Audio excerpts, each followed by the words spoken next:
مولانا بشیر فروکی صاحب، ہم 2-3 پروگراموں سے کوشش کر رہے ہیں کہ لوگوں کو موٹیویٹ بھی کیا جائے، ان کو دعائیں بھی بتائی جائیں، جو اسلامک اسپرٹ ہے اس سے بھی آگاہ رکھا جائے۔ گزشتہ روز طارق جمیل صاحب تھے ہمارے ساتھ، تو انہوں نے کہا کہ خوف جو ہے اس میں مبتلا نہیں ہونا، تو خوف سے مبتلا ہوئے بغیر باقی کاموں کی طرف انہوں نے بہت سی ہدایات بھی دیں، دعا بھی بتائی۔ تو آپ سے بھی چاہوں گا کہ آپ بھی دعا بھی بتائیے اور یہ بھی لوگوں کو تلقین کے خوف میں مبتلا ہوئے بغیر اس چیلنج کا کیسے سامنا کرنا ہے۔ دیکھیں، ایک تو ہے ہم ہیں مسلمان۔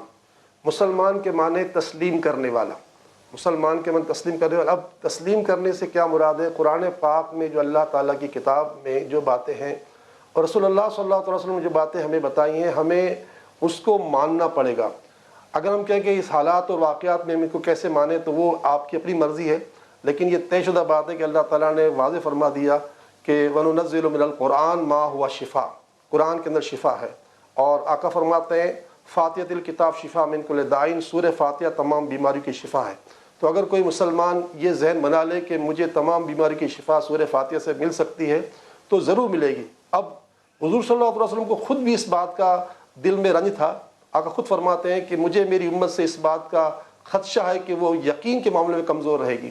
تو ہم یقین کے معاملے میں بڑے کمزور ہیں، ورنہ اگر دیکھا جائے تو بخاری شریف جو قرآن پاک کے بعد سب سے بڑی جو ہے ہمارے لیے دلیل ہے، اس پہ واضح آقا کا فرمان ہے لا عدوا، یعنی کسی کی بیماری کسی کو نہیں لگتی۔ یہ طے شدہ بات ہے کہ کوئی مانے یا نہ مانے، مگر رسول اللہ صلی اللہ علیہ وسلم کی بات جو ہے وہ روز روشن کی طرح آیا ہے، اس کو کوئی ڈیلیٹ نہیں کر سکتا۔ ٹھیک ہے، حفاظتی تدابیر 1,00,000 مرتبہ کریں، حفاظتی تدابیر کی کسی نے بھی ممانعت نہیں کی، نہ کوئی اس کی مخالفت کرے گا، لیکن جو بات رسول اللہ نے فرمائی زمین و آسمان ایک ہو جائیں، یہ بات طے ہے کہ لا عدوا، کسی کی بیماری کسی کو نہیں لگتی تو بالکل نہیں لگے گی۔ یہ الگ بات ہے کہ ہم اپنے ایمان کی، ہم یقین کی کمزوری کا شکار بھی ہیں۔ اور دوسرا، میرے آقا صلی اللہ علیہ وسلم کی حدیث پاک مسلم شریف میں موجود ہے کہ ایک مرتبہ ایک دیہاتی حضور صلی اللہ علیہ وسلم کے پاس ایک اونٹ کو لے کر آئے جو خارشی تھا۔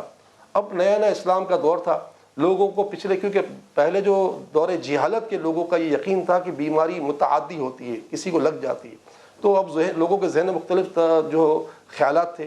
تو سرکار سے آ کر انہوں نے عرض کی یا رسول اللہ، میں اپنے اونٹ کو ایک ایسے جگہ میں لے گیا جہاں خارشی اونٹ تھے، میرا اونٹ بھی جو ہے خارشی ہو گیا۔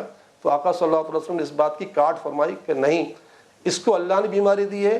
اچھا یہ بتاؤ کہ جو ان کو بیماری کس نے دی؟